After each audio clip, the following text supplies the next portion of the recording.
I was used to waking up with back pain. Years behind an accounting desk had left their mark. 68 years is no joke. But something was different today. A strange sense of unease hung in the air, as if the old house wanted to warn me. The bedroom curtains swayed in the breeze, and the sunlight was already filtering through the lace pattern, drawing fanciful shadows on the floor. I reached for the bedside table where my tablet lay, a gift from Pearl last Christmas. "Muriel, you need to keep up to date," she'd said then. Pearl had always been practical to the core. My fingers, which had become less nimble over the years, opened the social networking app I checked every morning, though mostly just to see pictures of my few friends' grandchildren. I was slowly scrolling through my newsfeed when my heart suddenly stopped. A picture of my son in a tuxedo with a woman in a wedding dress. Elliot got married without me? I enlarged the image. There was no doubt. The image showed Elliot and some blonde woman standing in front of the Justice of the Peace's office in Albuquerque. The caption read, "Mr. and Mrs. Loveford, it's finally official." Her name was Imogene, a strange, pretentious name. With trembling hands, I set the clipboard aside. A heaviness appeared in my chest that had nothing to do with my age. My only son was getting married, and I'd learned about it from social media. There was no call, no invitation, not even a message. Nothing. The kitchen clock showed 9 in the morning as I forced myself to get up and make coffee. The cup shook in my hands and some liquid spilled onto the countertop. The coffee was too hot, too bitter, but I hardly noticed the taste. 15 years ago, my husband Roger died of a heart attack, leaving me this house in Portales and the country cottage he'd built with his own hands. Roger always said that this cottage was our refuge from the world, the place where Elliot learned to fish and where we spent every summer. Now it was the only place I could still feel Roger's presence. The phone rang at exactly 11:45. The tune I'd set for Elliot was Country Roads, his favorite song as a child. Even now, after seeing the picture, my heart gave a traitorous leap of joy. "Mom!" His voice sounded as if nothing had happened.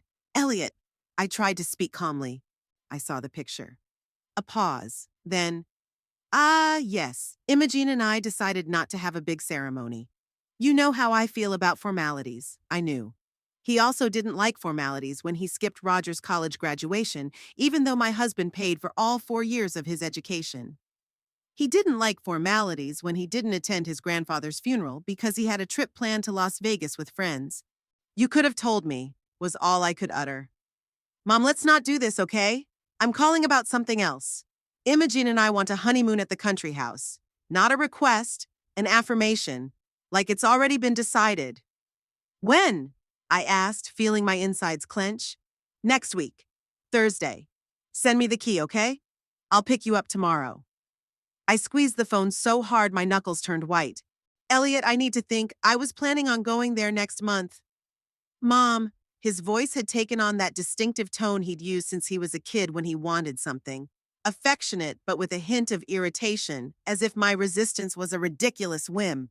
"It's our honeymoon. Can't you reschedule your plans? What's a woman your age doing out there alone? A woman my age." It's like I've got one foot in the grave. "I just want some time to—" "Mom," he interrupted, "you always make it so hard. Just give us the keys. The house is empty most of the year anyway." His words hit me like a slap. Empty. As if the house Roger had spent so much time in, put so much love into, was just an empty space waiting for Elliot to deign to visit. "I'll think about it and call you back," I said finally. He sighed, not hiding his disappointment. "Okay, but don't drag it out." Imogene was already planning what things to take with her. After he called, I sat at the kitchen table for a long time, staring out the window at the backyard where Roger's roses had once grown. Now there were only weeds. I didn't have the energy to tend the garden, and I couldn't bring myself to hire a gardener. It felt like a betrayal. Elliot was 22 when Roger died. Instead of supporting me, he demanded his share of the inheritance. "Dad would want me to start my own business," he said then. I gave him almost all of my savings. The business lasted 7 months. Then there was the car loan, which he couldn't pay off. Money for a down payment on an apartment. A loan for another business idea. I always gave. I always believed that this time he'd grow up, be responsible. Roger would say I spoiled him. But Roger wasn't around, and I was afraid of losing my only child. 5 years ago, when Elliot turned 33, I finally started setting boundaries. I refused to pay off his credit card. Wouldn't give him money for a new car when he wrecked the previous one while driving drunk. After that, our relationship became even more strained. He called less often, only came over when he needed something. And now he's getting married, without inviting me. And the first thing he did afterward was demand the keys to the house. The doorbell rang, snapping me out of my reverie. On the doorstep stood Pearl Johnston, my neighbor and my only real friend in Portales. She was holding a basket of blueberry muffins. "I made too many," she smiled. "I thought maybe you could share some with me. Pearl never baked too many." She just knew when I needed company. "Come on in." I stepped aside, letting her inside. "Coffee? I'd love some." We settled at the table and I told her about the wedding and Elliot's call. Pearl listened without interrupting, only her brown eyes grew narrower as I talked. "What are you going to do?" she asked when I was done. I shrugged. "I don't know. Probably give him the keys. What else can I do?" Pearl set the cup on the table with a clatter. "What else can you do? Muriel, how much longer are you going to let him treat you like an ATM machine? This house is yours. You don't have to give it to them on your honeymoon, especially after he didn't even invite you to the wedding." "He's my son," I replied quietly. "Yes, and he's been taking advantage of that his whole life." Pearl leaned closer. "Remember when you broke your wrist 3 years ago? Who drove you to the doctors?" "Aya. Where was Elliot?" "Too busy at work, even though we both know he's between jobs most of the time." I couldn't argue with that. It was the truth. I just didn't want to further complicate our relationship. "What relationship, Muriel?" Pearl shook her head. "He only shows up when he wants something. That's not a relationship. It's parasitism." Her words were cruel but fair. I couldn't admit it out loud, though. "I need to think about it," I said. Pearl sighed, but didn't press. She knew me too well. "Just remember that you deserve respect, even from your own son, especially from your own son." When she left, I went upstairs and pulled an old picture box out of the closet. Here's Elliot at 5 years old, smiling, with a missing front tooth. Here he is at his high school graduation, looking so handsome in his suit. And here's the three of us, me, Roger, and Elliot, fishing at the lake near the country house. Elliot was 12 in this picture. Roger was teaching him how to cast a rod. They stood side by side, and the sun created a golden halo around them. It was one of the last, truly happy moments I can remember. After that, Elliot entered adolescence and everything changed. He became distant, rude, demanding. Roger tried to be strict, but I always intervened, defending my son. "You spoil him too much, Muriel," Roger used to say. "One day we won't be able to protect him from the consequences of his actions." I ran my fingers over the picture, over Roger's face. What would he say now? What would he do if he were me? I knew the answer. Roger would never let Elliot manipulate him. He loved his son, but he also believed in responsibility and respect. Suddenly, I felt anger. Not hot, flashy anger, but a cold, quiet anger that slowly rose from the depths of my being. Anger at Elliot for dismissing me so easily. Anger at myself for letting this happen for years. I pulled out my phone and dialed Elliot's number, but then I changed my mind and canceled the call. No, it was too soon. I needed time to think, to weigh my options. I didn't want to make a decision in anger, but I also didn't want to give in again. I put the pictures back in the box, but I left the one of the three of us on the bedside table. Maybe Roger would help me find the strength to do what was right, even if it hurt. A man should be able to stand up for himself, even if that man is 68 years old and confronting his own son. In the morning, I woke up with a feeling of heaviness in my chest. The sun's rays filtered through the thin curtains, but didn't bring the usual comfort. Elliot was supposed to stop by today to pick up the keys, and I still didn't know what to tell him. The old floorboards creaked under my feet as I made my way down to the kitchen. This house in Portales, where Roger and I had lived for almost 40 years, had seen it all. Elliot's birth, our arguments and reconciliations, Roger's illness and his last days. Sometimes I felt like the walls had absorbed our history, and if you listened closely enough, you could hear echoes of the past.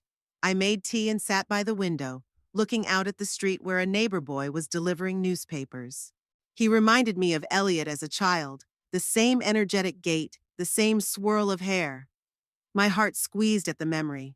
Elliot was a wonderful child, inquisitive, affectionate, always with a smile. Roger adored him, spent hours with him in the workshop, teaching him how to work with tools. "The boy has golden hands," he said with pride when Elliot assembled his first wooden toy. Everything changed when Elliot turned 13. Childish spontaneity gave way to adolescent sullenness. He started snapping, skipping classes, hanging out with questionable friends. Roger tried to be strict, setting rules, limiting his pocket money, demanding to know where and with whom Elliot was spending his time. I couldn't bear to see my boy suffer. Every time Roger punished him, I secretly commuted the punishment. When Elliot wasn't allowed to go to a concert because of bad grades, I gave him money for a ticket and lied to Roger that he was at a friend's house. When he broke a neighbor's window and Roger made him work out the damage, I filled in for him while my husband was at work. "You're doing him a bare favor, Muriel," Roger once said, catching me in yet another attempt to vindicate my son. "Life isn't going to be gentle with him, and the sooner he realizes that, the better." But I wasn't listening. I was sure I was protecting my child, that my love would help him become a better person. I was wrong. Elliot barely graduated from high school, dropped out of college after his freshman year. "It's not for me," he declared, and I accepted that explanation, even though I knew the truth. He just didn't want to make the effort.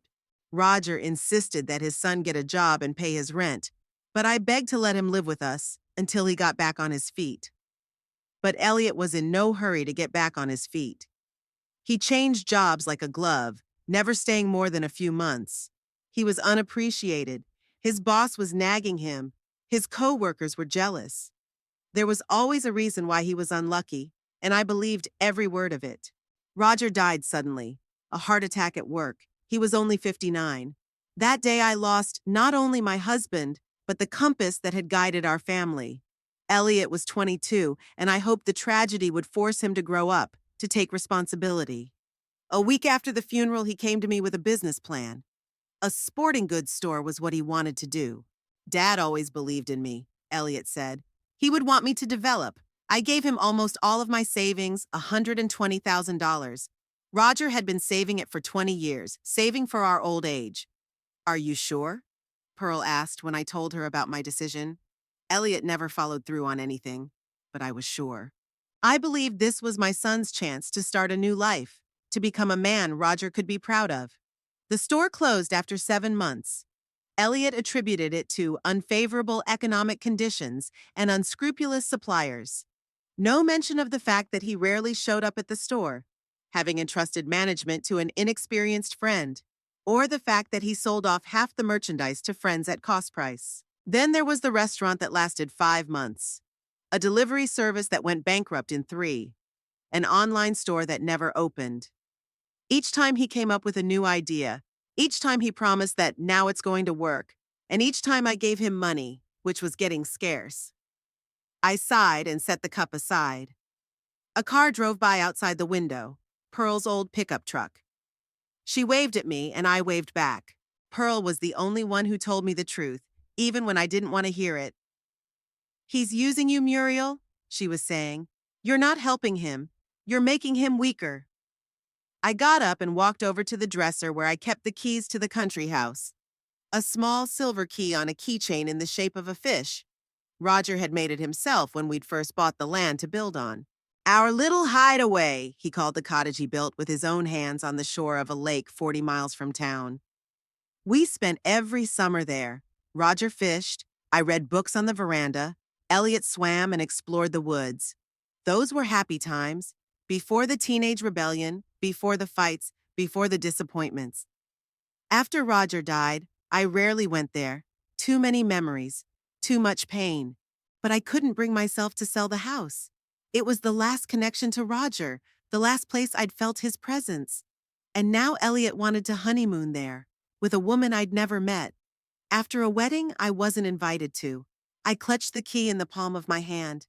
No, this was wrong. I should go there on my own first, should figure out if I was ready to give up that piece of my heart. The decision came, suddenly. "I'll go tonight," Spend a day or two there, gather my thoughts away from phone calls and uninvited visits. It didn't take long to pack a couple changes of clothes, toiletries, a book I'd been meaning to read for a long time. I left a note for Pearl not to worry and went out to the car. My old Toyota didn't start the first time, as if it shared my doubts. But the engine started smoothly, and I started up. The road to the country house winded between hills, past fields and sparse farms. I turned on the radio. An old song Roger and I loved was playing. Even the universe seemed to support my decision. The cottage showed up among the pines just as it had in my memories. Wooden with a wide veranda and a peaked roof. Roger called this style a mountain chalet, though the real mountains were far from here. I parked and just sat there for a few minutes, looking at the house. How much labor Roger had put into it, how much love. Every beam, every board had been installed by his hands. He had worked here every weekend for 2 years, turning an empty plot of land into a cozy family nest. Finally, I got out of the car and walked up to the porch. The boards creaked under my feet. A couple needed to be replaced. Roger always kept an eye out for such things. I didn't notice until it was too late. The key turned easily and the lock Roger regularly oiled all the hinges and locks. It smelled of wood and dust inside, but not damp, which meant the roof wasn't leaking, and that was a good thing. I opened the windows, letting in fresh air and sunlight. Dust flakes swirled in the sunlight like tiny dancers. I ran my hand over the wooden tabletop that Roger had made from a solid piece of maple. Smooth, warm even now. In the corner of the living room stood an old rocking chair, Roger's favorite spot. How many evenings he had spent here rocking and watching the fire in the fireplace. Sometimes with a book, sometimes with a glass of whiskey, sometimes just immersed in his thoughts. I sank into the chair, and it felt like it was hugging me. From here, I had a view of the lake through a large window. The water glistened in the sun, as calm and clear as it was on our best days. There were pictures on the mantelpiece, me, Roger, Elliot in different years. Here we are celebrating the completion of the house with champagne and smiles. Here's Elliot, 8 years old, proudly holding his first fish he ever caught. Here's Roger and I on our 20th wedding anniversary, dancing right here in the living room. I took this picture. We looked so happy, so in love. Roger looked at me with a tenderness I didn't always notice in the hustle and bustle of everyday life. He was a good man. Honest, hardworking, reliable. Not perfect, of course. Stubborn, sometimes too principled. But he never let me down, never betrayed me. Unlike Elliot. I put the picture back where it belonged and rose from the chair. I needed to check the rest of the house, make sure everything was in order. The kitchen was just as we'd left it last time, the dishes in the cabinets, the old stove, the refrigerator that hummed like a tractor but worked properly. Roger had wanted to replace it before he died, but hadn't had time. I opened the basement door and turned on the light. This was Roger's workshop, a workbench. Tools hung neatly on the wall, unfinished projects. I hadn't been down here since his death, and the smell of wood and machine oil brought back a new wave of memories. Roger dreamed of teaching Elliot everything he knew how to do himself. As a child, his son had enjoyed spending time in the workshop, but then he'd lost interest. "I have other talents, Dad," he said, and Roger didn't insist, though I could see the disappointment in his eyes. I ran my hand over the workbench, over the tools. Some were starting to rust. Roger would never let that happen. He cared for his things as if they were living things. Once upstairs, I continued my rounds. There were 2 bedrooms in the house, Roger and I and Elliot's. I looked in my son's room first. Nothing had changed here since he turned 15, a poster of a rock band on the wall, a bookshelf of adventure novels he'd stopped reading in high school, a model airplane he and Roger had built together. I sat down on the bed. Here my son had spent so many happy days. Here he was, the child I loved unconditionally. When had it all gone wrong? Where did I go wrong? Maybe Roger was right. Maybe I had spoiled him too much, protected him too much from the consequences of his actions. Maybe my blind maternal love had made him this way. Selfish, irresponsible, convinced that the world should adjust to him. I got up and went into my bedroom with Roger. It was empty. I'd taken most of his things after he died. The only things left were the bed, the dresser, and the bedside table. I opened the drawer of the nightstand. There was the book Roger had read on his last visit here. a detective book with a bookmark on page 123. He never found out how the story ended. There was an envelope next to the book. I pulled it out and sat on the bed. Inside was a letter, the last thing Roger had written to me before he died. He'd left it here on our anniversary for me to find later. But he had a heart attack that evening, and I didn't discover the letter until a month later when I finally found the strength to come to the cottage. "My dear Muriel," he wrote, "25 years ago you made me the happiest man on earth by agreeing to be my wife. Every day with you was a blessing, even when we quarreled, especially when we made up. You gave me a son, a home, a life I could only dream of. I'm not very good at putting feelings into words, but I want you to know that you are the light of my life, my guiding star, my rock. No matter what happens, remember that you are stronger than you think. You can handle anything that life puts in front of you. I believe in you, always have. Love, your Roger." I clutched the letter to my chest, feeling tears come to my eyes. He believed in me. He believed I could do this. And what did I do? Allowed my son to manipulate me, squandered the savings Roger had worked so hard to earn, let Elliot turn into a man Roger couldn't be proud of. I folded the letter neatly and returned it to the envelope. Then I walked over to the window and looked out at the lake.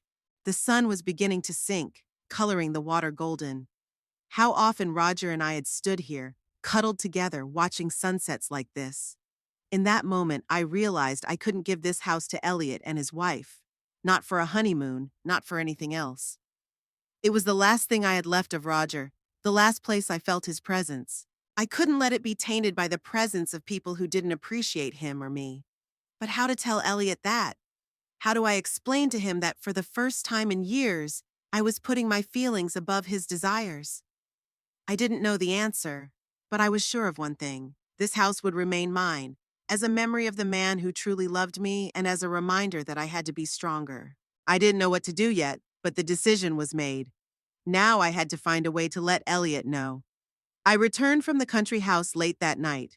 Tiredness weighed on my shoulders, but the determination born at the lake gave me strength. The house was cool and quiet. I turned on the light in the hallway and noticed the blinking answering machine light. 3 messages. The first was from Pearl. "Muriel, I stopped by this afternoon, but you weren't there. Hope all is well. Call me when you get back." The second was from my doctor, reminding me of a routine checkup next Wednesday. The third was from Elliot. "Mom, I've called your cell phone several times, but you're not answering. Imogen and I are coming over tomorrow around 10 to pick up the keys. Please be home." My heart clenched. I wasn't ready for this conversation. Not now when the emotions were still so fresh. But apparently there was no choice. I went up to the bedroom, showered, and lay down, but sleep wouldn't come. My mind was spinning with scraps of thoughts, memories, doubts. What would Elliot say when I turned him down? Would he understand my feelings, or would it be another crack in our relationship? And should I care after the way he treated me? I dozed off toward morning, but woke up to the sound of a car pulling up. The clock read 8:45. Elliot had arrived early. Typical of him, always changing plans at the last minute to suit himself, without thinking about the others. I dressed hastily, ran a comb through my gray hair, and went downstairs. Through the living room window, I saw 2 people getting out of a shiny black SUV, Elliot and a young woman with platinum hair. Imogen was exactly as I'd imagined, slender, fashionably dressed, with cold features. The doorbell rang when I was halfway to the door. I took a deep breath and opened it. "Mom!" Elliot stepped forward and hugged me. His cologne, too strong for early morning, made me pull away. "We got here early, I hope you don't mind." "Of course not," I forced out a smile. "Come on in." They entered the house, Elliot confidently, Imogen looking around curiously, as if assessing the surroundings. "Mother, this is Imogen, my wife," Elliot said with pride in his voice.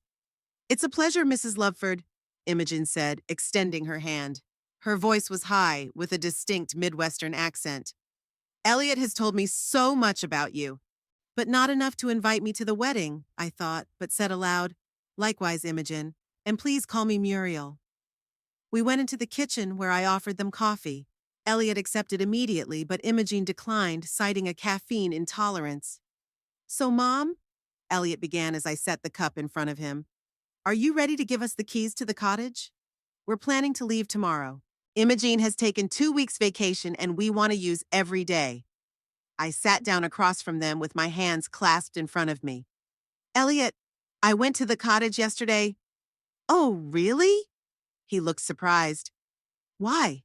Is everything all right there? Yeah, everything's fine. I needed to think. Think about what? He frowned. We talked about it on the phone. We need a house for the honeymoon. We didn't discuss it, Elliot. You informed me of your decision. You didn't even ask if I was comfortable with it. Elliot sighed irritably. Mom, there you go again. What inconvenience could there possibly be? The house is empty most of the year. That doesn't mean it's available on short notice. I tried to speak calmly, but I could feel my voice shaking. Look, Muriel, Imogen intervened, putting her hand on Elliot's wrist as if to restrain him. We realized this was a little sudden, our wedding and all. But we'd really like to honeymoon in this beautiful place Elliot has told us so much about. Her tone was soft, almost ingratiating, but her eyes remained cold and calculating. I appreciate your feelings, I replied. But this house means so much to me. My husband built it with his own hands. We'll be very careful, Imogen assured me with the same fake smile. No parties, I promise. It's not that, I shook my head. Mom, Elliot interrupted, his voice hardening. Let's be honest. You realize that sooner or later this house is going to be mine anyway. I'm your only heir. What difference does it make whether I use it now or after, you know? His words hit me like a slap in the face. After you're dead, is what he didn't dare say. Is that how you see it? I felt a lump in my throat. Like a delayed inheritance? Don't twist it around, Elliot grimaced. I'm just saying that the house will come to me one day anyway. And Imogen and I thought it would be the perfect place not only for our honeymoon, but for our future weekends, summer vacations. Maybe eventually we'll even move there permanently. That was it. They didn't just want to use the house, they were already planning their future there, sharing my life, my memories, Roger's legacy like it was just real estate, an asset to be appropriated. Elliot, I'm not dying, I said quietly. And as long as I'm alive, I'll make the decisions about who uses this house. Oh, come on. He shook his hands. You're 68. You can barely take care of this house, let alone a cottage. When was the last time you were there before yesterday? A year ago? 2? It doesn't matter. It does, Mom. His voice got louder. The house is sitting idle, falling apart. Imogen and I could breathe new life into it. Renovate. Redecorate. Renovate? I felt a chill go down my spine. You want to change the house your father built with his own hands? Imogen leaned forward, her smile even wider. I have a background in interior design. I've already sketched out some ideas. An open floor plan, a modern kitchen, maybe even a lakeside extension. It would be absolutely gorgeous. I stared at them, not believing my ears. They were planning to redesign Roger's house, to erase his work, his legacy, to turn the place of our happy memories into some fancy cottage from a glossy magazine. No, I said, and my own voice sounded foreign. I'm not giving you the keys. Elliot stared at me, his face slowly flushing with color. What do you mean, no? It means I'm not giving you the house, not for the honeymoon or anything else. You can't do that. He pounded his fist on the table, making the cups bounce. This house belongs to our family. I have as much right to it as you do. No, Elliot. I shook my head. Legally, the house belongs to me, and I decide what I do with it. It's not fair, he was almost shouting. You're just getting back at me for not inviting you to the wedding. It was our decision, and we had the right to make it. Yes, we did, I agreed, just like I have the right to decide who gets the keys to my house. Imogen put her hand on Elliot's shoulder, as if to reassure him, but her gaze became hard. Muriel, I don't think you understand the situation. We've already booked a vacation, canceled other plans. We can't just cancel! I'm sorry for the inconvenience, I said, but my decision is final. Elliot jumped to his feet, knocking over his chair. You've always been like this. Always controlling, always telling me what to do. Even when Dad tried to give me my freedom, you always interfered. I froze, struck by the unfairness of his words. I was the one who was controlling? I, who had spent my life indulging him. protecting him from the consequences of his actions, giving him money for his every whim. Elliot, I said quietly, you and I know that's not true. I've always supported you, even when you've made mistakes, even when you squandered the savings your father had saved for 20 years. Don't you dare bring Dad into this. His face contorted with anger. He would never do that to me. You're right. I stood up, feeling oddly calm. He wouldn't do that. He would have done something much harsher. He would have told you the truth, that you were acting like a spoiled child who thought the world should revolve around him. Imogen stood up too, smiling strainedly. I think we all need to cool down a bit. Muriel, why don't you think about it for a couple more days? I'm sure we can find a compromise. Her feigned friendliness was the last straw. No, Imogen, no compromise. I'm asking you both to leave my house. Elliot looked at me as if he were seeing me for the first time. You're going to regret this, Mom. I swear you will. Maybe, I said. But it's my decision. They left, slamming the door so hard the glass shook. I could hear Elliot cursing as he got into the car, the engine roaring as they drove away. I sank down in my chair, feeling my hands shake. In my entire life, I'd never stood up to my son like this. Always giving in, always compromising, always sacrificing my own interests for his. And now, at the age of 68, I finally said no. Strangely, instead of guilt and regret, I felt relief. It was as if the heavy weight I'd been carrying for years had finally fallen from my shoulders. I sat like that for almost an hour, absorbed in my thoughts, until a phone call snapped me out of my daze. It was Pearl. Muriel, are you all right? I saw Elliot and some woman drive away from you. He looked really angry.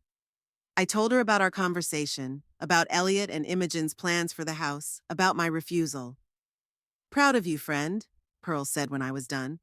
I should have put him in his place a long time ago. I feel strange, Pearl, like liberated. That's what you're supposed to feel when you stop letting other people use you. She paused, then added, you know, my nephew Nate and his wife have been looking for a lake house for a while now. They asked me last year if your cottage was for sale. I froze, her words echoing in my head. Sell the house? I said out loud. Just a thought, Pearl added quickly. I know how much it means to you. It does. But did it mean so much that it would cause constant conflict with Elliot? To live in fear that he and his wife would one day just barge in and do it their way? To think of today's scene every time you go there? Pearl, does your nephew, does he respect old houses? He's not going to rebuild? Nate? Pearl laughed. He's a restorer of historic buildings. He'd rather cut off an arm than ruin a nice old house. And his wife Helen's a gardener. She'd tidy up the property but keep its character. I closed my eyes, imagining the cottage in the hands of people who would appreciate its history, its soul. People who would see it not just as an asset or a fashion accessory, but as a home with character, created by loving hands. Pearl, can you give me their number? Sure, I could hear the surprise in her voice. Are you seriously thinking of selling? I don't know, I answered honestly, but I want to talk to them. Nate and Helen Brooks arrived the same day in the evening. They were a pleasant, middle-aged couple. He was tall, with a neat beard and attentive eyes. She was short, with freckles and a warm smile. They listened attentively to my story without interrupting, without showing impatience. I understand how much this house means to you, Mrs. Loveford, Nate said when I finished.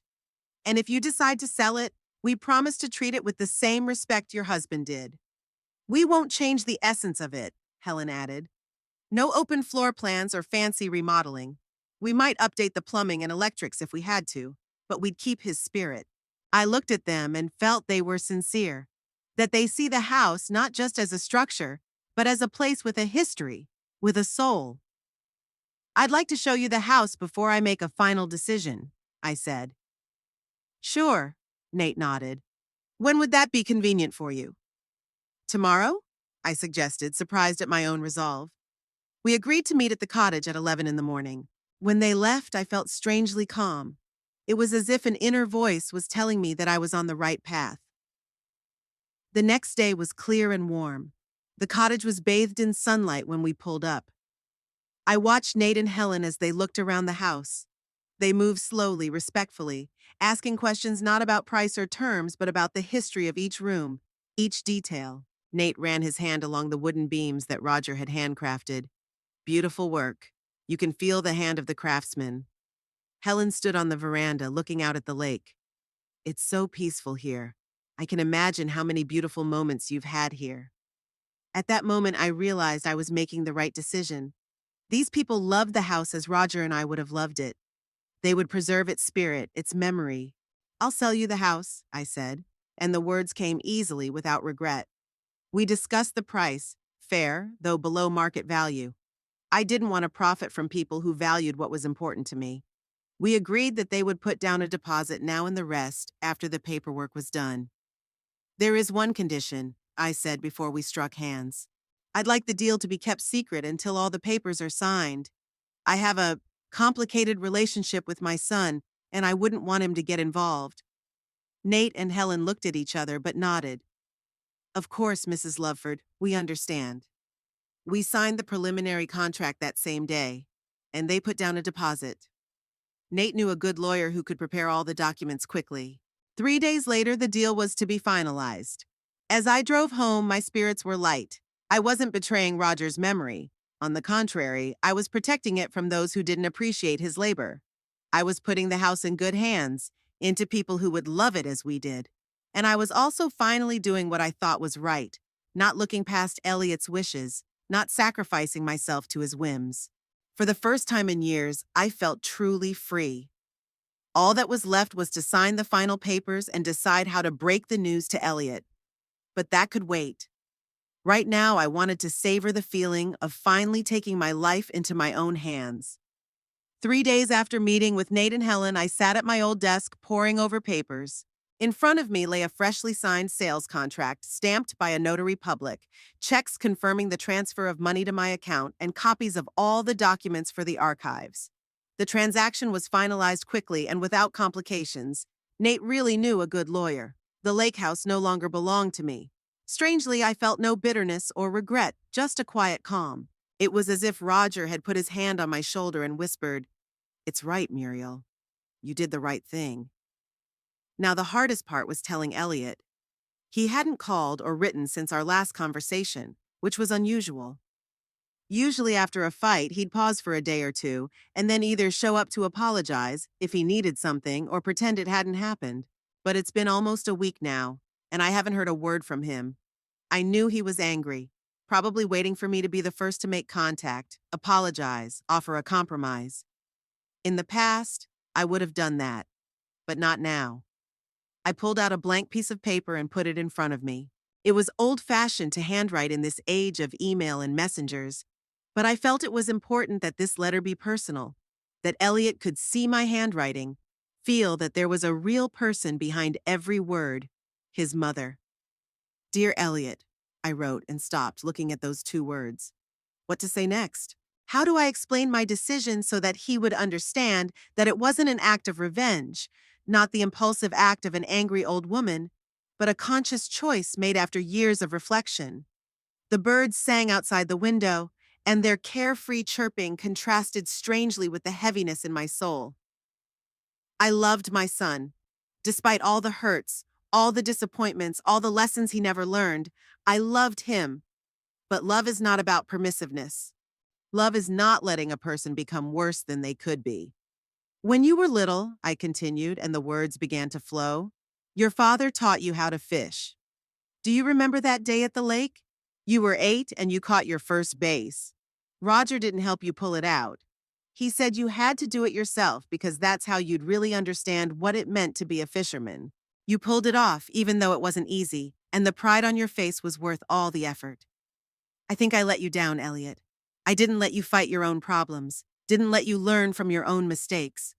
I was always there to pick you up when you fell, always ready to soften the consequences of your actions. I thought I was protecting you, but I was actually denying you the opportunity to be stronger. I sold the lake house. Not out of revenge, not to punish you for not inviting me to the wedding. I sold it because I realized that as long as it exists as a potential inheritance, as something you think is rightfully yours, we'll never be able to build a healthy relationship. The new owners are good people who will take care of the house the way your father did. They will preserve its spirit, its history, I'm sure Roger would approve of my choice. I divided the money from the sale into two parts. I put half into an account I set up in your name. Not as an inheritance, not as a handout, but as an opportunity. An opportunity to start something new, something real. The other half I kept for myself. For life, for the travels your father and I always dreamed of but never realized. I hope that one day you'll understand my decision. Not now. Right now, you're probably angry and think I'm a traitor. But maybe someday you'll realize that sometimes the greatest act of love is letting go. I reread what I had written and felt tears pinching my eyes. Was this the right decision? I didn't know, but it was my decision, not dictated by fear or guilt.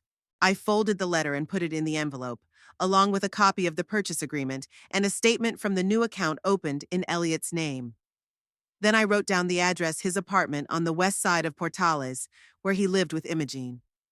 The envelope seemed too light for such important content, as if all the years of our complicated relationship, all the unspoken words, all the missed opportunities could fit into a thin rectangle of paper. I tied my scarf, put on my coat, and left the house. The day was clear but cool, typical New Mexico fall, when the sun is bright but no longer warm in summer. The street was quiet, with only the rustle of fallen leaves underfoot. The post office was 5 blocks from my house. I would have taken the car before, but today I decided to walk. I needed time to gather my thoughts, to prepare for what I was about to do. On the way, I met Mrs. Henderson, my former colleague from the accounting firm. She had aged since the last time I'd seen her, but she still held herself upright, with a dignity that had always fascinated me. "Muriel," she waved at me. "I haven't seen you in ages. How are you?" "Fine, Barbara," I replied, and for the first time in a long time it wasn't a polite lie. "Really good." We exchanged a few more words and parted ways, but the brief encounter was strangely invigorating. Barbara had been widowed a few years ago too, but she'd found the strength to move on with her life, even volunteering at the local library. If she could do it, why couldn't I? The post office was almost empty, with only an elderly man receiving a package and a young woman with a child buying stamps. I got in line, clutching the envelope in my hands. When it was my turn, a young clerk I hadn't seen before was behind the counter. He smiled politely. "What can I do for you?" "I'd like to send a registered letter with return receipt," I said, holding out the envelope. He took it, checked the address, and began filling out the necessary forms. "Sender?" I gave my name and address, and he wrote them on the form. "Does the recipient have to sign in person?" the clerk asked. I wondered. If I indicated that only Elliot could receive the letter, then Imogene wouldn't be able to pick it up if he wasn't home. On the other hand, it might be best if she could see the contents too. After all, it concerned her too. "No," I answered at last. "The signature of any adult at this address would suffice." The clerk nodded, finished with the formalities, and called out the amount. I paid, got a receipt and a notice that would come back to me when the letter was delivered. "The letter should reach you tomorrow," said the clerk. "You will receive the notice within 3 to 5 business days." I thanked him and went outside. A strange feeling came over me, a mixture of relief and anxiety. The deed had been done. The letter had been sent. In a day, Elliot would know of my decision. I didn't go home right away. Instead, I went to the little cafe on the corner where Roger and I sometimes had breakfast on weekends. It hadn't changed much over the years. The same checkered tablecloths, the same worn sofas, the same smell of fresh pastries and coffee. I ordered tea and sat by the window, looking out at the street where people were passing by, each with their own concerns, their own stories, their own relationships. How many of them were mothers like me, trying to find a balance between love and truth? How many children convinced that their parents must sacrifice everything for them? My thoughts returned to Elliot. How would he react to my letter? Would he yell, threaten, try to challenge the deal? Or maybe he'd see it as an opportunity to start over without the burden of expectations and broken promises. I didn't know, and strangely, that uncertainty no longer frightened me. I did what I thought was right. The rest was beyond my control. After finishing my tea, I left a tip and went outside. The day was drawing towards evening and the air was getting cooler. I walked slowly home, feeling a lightness in my steps that I hadn't felt in years. At home, I turned on the radio. Classical music was playing, one of Roger's favorite concerts. I sat in his chair by the window, the same one where he liked to read the newspaper on Sundays, and closed my eyes. I did it, Roger, I whispered. I finally let go. I thought I felt his presence, his approval. Perhaps it was just a play of imagination, but in that moment I believed he was with me, that he understood and supported my decision. That evening, Pearl called. "How are you?" she asked without preamble. Nate said the deal was done. "Yeah," I answered. "It's all set. I sent Elliot an email with the paperwork." "And how do you feel about that?" I wondered. How did I feel? Sad that I had to sell a house that held so many memories? Guilty for depriving my son of the inheritance he was counting on? Angry that he'd driven me to this decision? "Free," I said finally. I felt free. Pearl was silent for a few seconds, and then she laughed softly. "You know, Muriel, I always said you had a lady of steel in you. I'm glad she's come out at last." After I talked to Pearl, I went up to the bedroom and pulled out an old photo album. There were snapshots from all over the years, Roger and I young, Elliot the baby, our family trips, birthdays, holidays. I flipped through the pages, stopping at each photo, remembering the moments captured in them. Here's Elliot taking his first steps, arms outstretched toward his father. Here's his first day of school, with a backpack bigger than himself and a serious expression on his face. Here we are all together at the Christmas tree, with presents and smiles. Have I been a bad mother? Had I spoiled my son so much that he took other people's care and support for granted? Or was it something else? The way the world works, societal pressures, coincidence? I didn't know the answers to these questions. And did they matter now? You can't change the past, you can only learn from it and move on. I closed the album and returned it to the shelf. No matter what happened tomorrow, no matter how Elliot reacted to my letter, I was ready to face it with my eyes open. Not as a victim, not as a guilty mother, but as someone who had finally taken responsibility for her own life. Before I went to bed, I stood at the window for a long time looking up at the stars. Once upon a time, when Elliot was little, Roger and I used to take him into the backyard and show him the constellations. He was so fascinated, asking a million questions: why the stars twinkle, how far away they are, if you can fly to them. Where is that inquisitive, open-minded boy? Lost somewhere on the road to adulthood, buried under layers of selfishness, disappointments, and unfulfilled expectations. Maybe somewhere deep inside the adult Elliot, that boy still existed? Maybe my decision would help him find his way back to his real self. I didn't know. But for the first time in a long time, I felt hopeful. Not for a miraculous reconciliation, not that Elliot would suddenly change and become the perfect son. I hoped for something more modest, but perhaps more important, that we could both find peace within ourselves, each in our own way. I lay in bed, and sleep came faster than usual. No anxious thoughts, no regrets about the past or fears about the future. Just a quiet acceptance that life goes on and there are still many roads I can choose. In the morning, I woke up feeling like a new chapter of my life was beginning. The letter was supposed to reach Elliot today, and that knowledge didn't make me anxious, just quiet anticipation. I made myself a cup of coffee and stepped out onto the porch. The day promised to be clear and warm. Somewhere in the back of the garden, a bird sang, tinkling, joyful, as if welcoming the new day and all the possibilities it held. I thought of the lake house that was now Nate and Helen's. Was I sad? Yes, a little.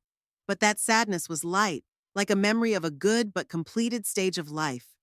The house would continue to live on, continue to be a place of happiness and comfort, just for a different family. And it had its own rightness, its own natural order of things. And my letter, my wedding gift to Elliot and Imogene, was on its way to them. Not an act of revenge, but a step toward ending the cycle of mutual resentment and manipulation. A step toward liberation, for them and for me. I wasn't fooling myself. There could have been difficult conversations, anger, accusations ahead.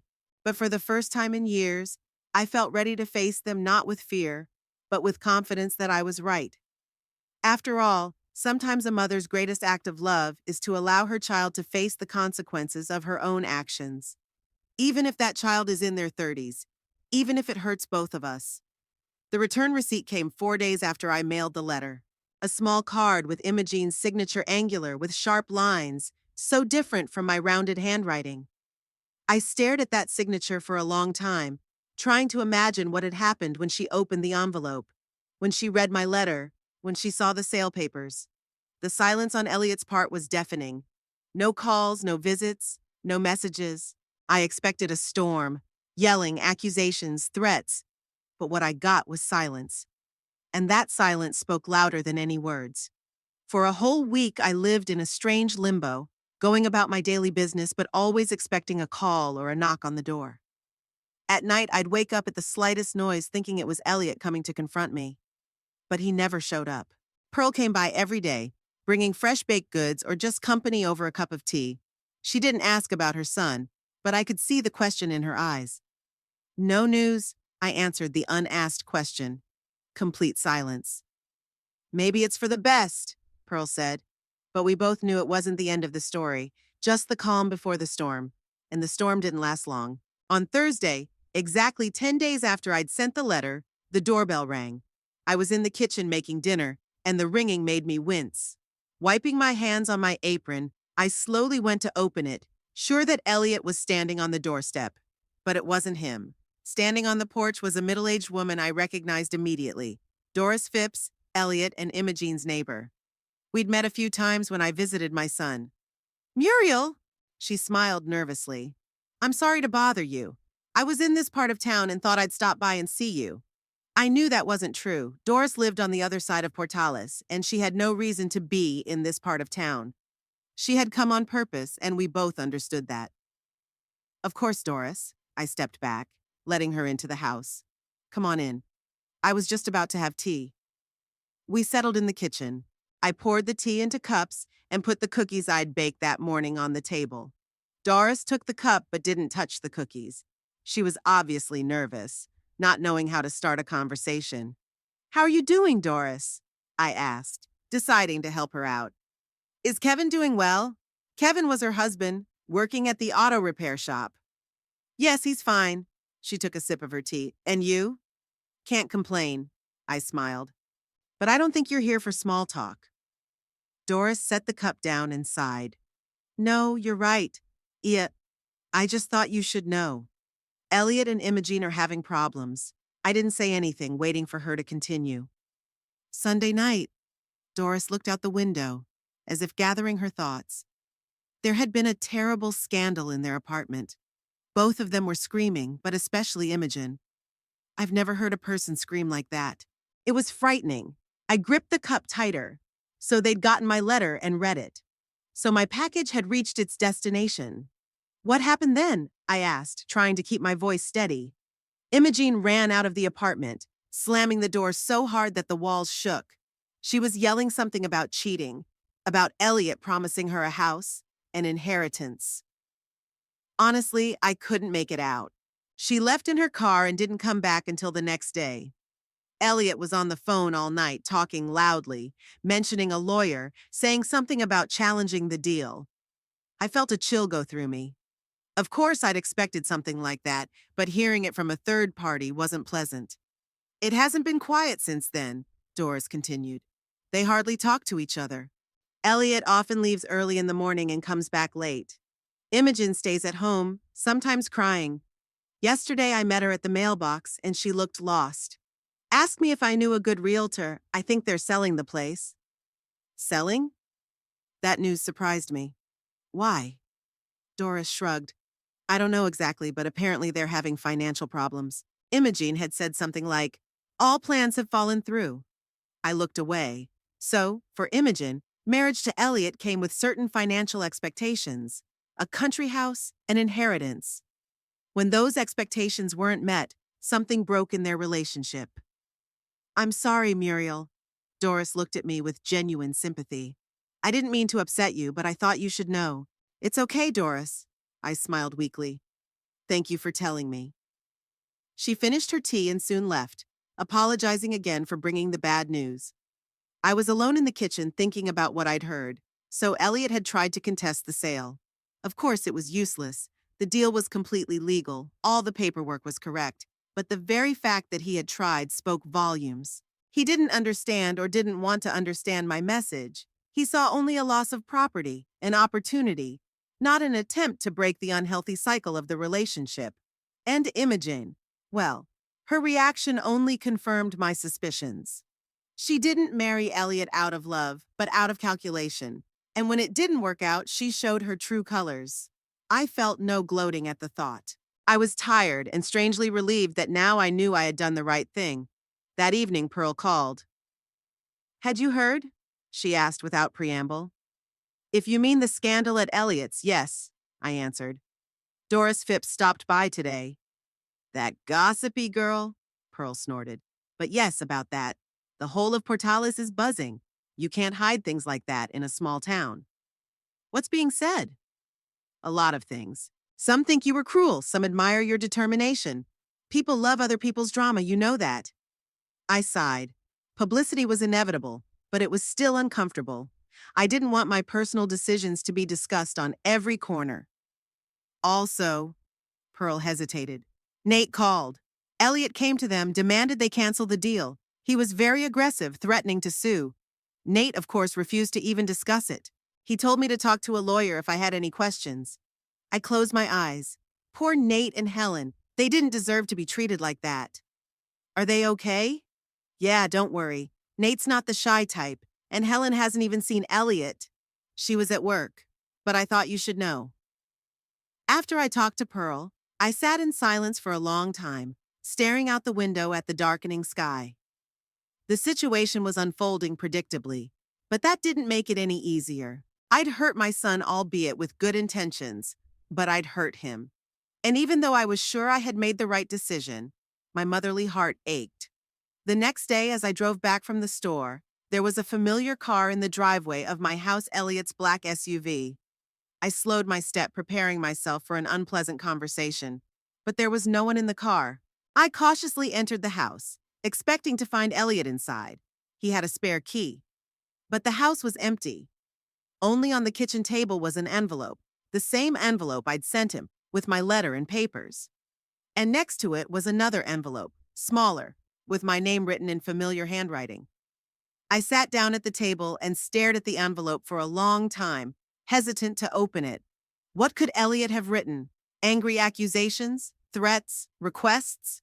Finally, I pulled myself together and opened the envelope. Inside was a piece of paper, folded in half, and a key, the spare key to my house. I unfolded the piece of paper, just a few lines. "Mom, you made your choice. I've made mine. We have nothing more to talk about. Elliot," a short, cold goodbye. No explanation, no apology, no understanding, just a breakup. I reread the note several times, searching between the lines for something. Pain, anger, regret. But there was only alienation and finality. The key spoke more than words. Elliot was returning it, giving up the right to enter my home, giving up the right to be a part of my life. I placed the key on the table and closed my eyes. Somewhere deep inside, there was hope that my decision to sell the house would not be the end, but the beginning of a new, healthier relationship between us. But it hadn't. Elliot had made his choice, and that choice was to leave. That night, I called Pearl and told her about the note. She listened silently without interrupting, and only when I finished did she say, "He's angry. It's only natural. Give him time." "Do you really think time will make a difference?" I asked without much hope. Pearl sighed. "I don't know, Muriel, but you did what you had to do. The rest is out of your hands." She was right. I made a choice, and now I had to live with the consequences, no matter how bitter they were. The next few weeks passed in a strange calm. I shopped, cooked meals, read books, watched television. The ordinary life of an elderly woman in a small town, but changes were happening inside me. I began to think about the future, about what I wanted to do with the years I had left, about where I wanted to spend them. Portales had been my home for almost 40 years. It's where I married, raised my son, buried my husband. All my memories were here, all the threads that connected me to the past, but now many of those threads have been severed. And maybe it was time to start weaving a new pattern in a new place. I began researching information about other towns, not too far from Portales, but different enough to give a sense of a new beginning. Santa Fe with its rich culture and art, Taos with its artistic community, Las Cruces with its mild climate and proximity to the mountains, Pearl was the only person I told about my plans. Are you seriously thinking of leaving? She asked me as we sat on my veranda one warm fall day. I think so, I answered. There are too many ghosts. She nodded understandingly. It will be strange without you, but I understand. Sometimes you need a fresh start. I haven't made up my mind yet, I said. And even if I leave, I'll still be able to see you. I'm not going to move to the other side of the country. Of course, Pearl smiled, but I could see the sadness in her eyes. But before you make a decision, maybe you should talk to Elliot again. Try to explain. I shook my head. He won't listen, Pearl. And I'm not sure I have the energy left to explain. Sometimes it's better to just let it go. What about the money? She asked. The money you put in the account for him? It's still there, I said. He can take it at any time, or not at all. It's his choice. 2 months after I'd sent the letter to Elliot, I learned from Doris Phipps that he and Imogene had sold the apartment and moved to Albuquerque. It was rumored that they were having serious financial problems, and the move was a forced decision. Imogen had gotten a job at some boutique, and Elliot was, as usual, looking for opportunities. This news caused me no joy or regret, only the quiet sadness of realizing that my son had never been able to escape the vicious circle of his own mistakes and illusions. At the end of December, I made the final decision to move to Santa Fe. I found a small but cozy apartment in the historic part of the city, near the square. I started preparing to sell the house in Portales. While sorting through my things, I found many pictures of Elliot, from infancy to his final years. I selected a few and mailed them to a new address I had learned through mutual friends. I didn't write any letter, just pictures, a piece of his history, his roots. I don't know if he received them, if he looked at them. There was no reply. Pearl helped me with the move, with choosing what to take with me and what to keep or sell. We spent many evenings going through old things, remembering the stories associated with them, laughing and sometimes crying.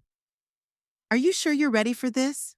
She asked one of those evenings as we were sorting through the kitchen cabinets. Starting over at 68 is brave. I don't know if I'm ready, I answered honestly.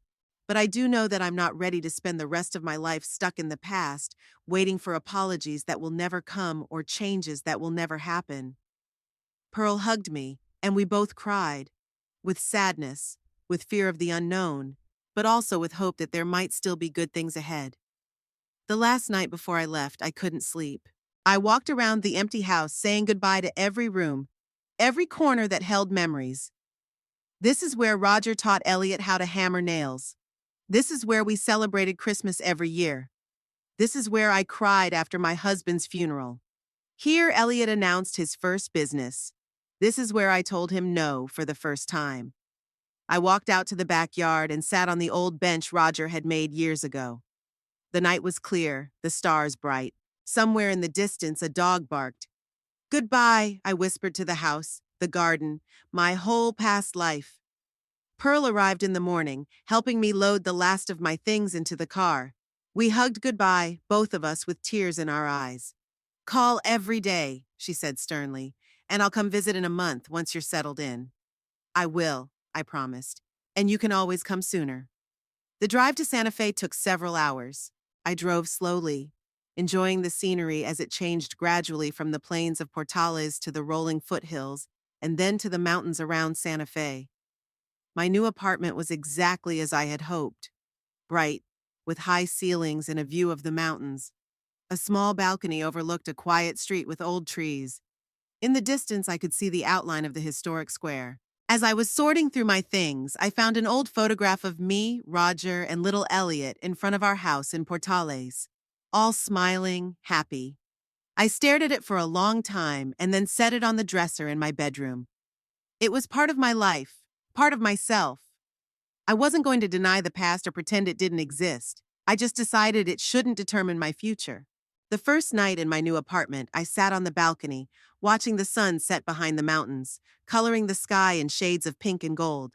The air was clean and fresh, with the light scent of pine trees. I thought about Elliot, about our broken bond. Did I ache for him? Yes, of course I did. He was my only child, a part of my heart. But I also realized that sometimes love is expressed by letting go, letting a person live with the consequences of their decisions. even if it hurts both of us. Maybe someday Elliot will realize that I didn't do this out of revenge, but out of love. A strange, difficult form of love, but love nonetheless. Maybe someday he'll find the strength to change his life, to stop looking for easy ways and external culprits for his problems. Maybe someday we'll be able to talk again, not as mother and resentful son, but as two adults, with respect and understanding. Or maybe we won't. And I had to come to terms with that possibility too. For now, I had a new life, a new city, new opportunities. And for the first time in a long time, I felt not just Elliot's mother, not just Roger's widow, but myself, Muriel Loveford, a woman with her own desires, dreams, and right to happiness. Tomorrow, I'm going to go explore my new neighborhood, maybe hit up a local cafe, meet the neighbors.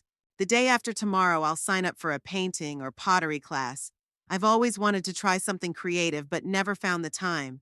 And tonight, I'll just sit here on the balcony and watch the stars appear one by one in the darkening sky.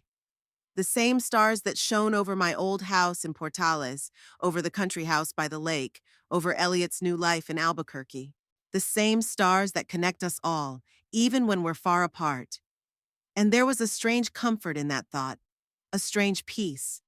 Life goes on, changes, flows like a river. And I was finally ready to swim along, not clinging to the shore of the past, not afraid of what was waiting around the bend.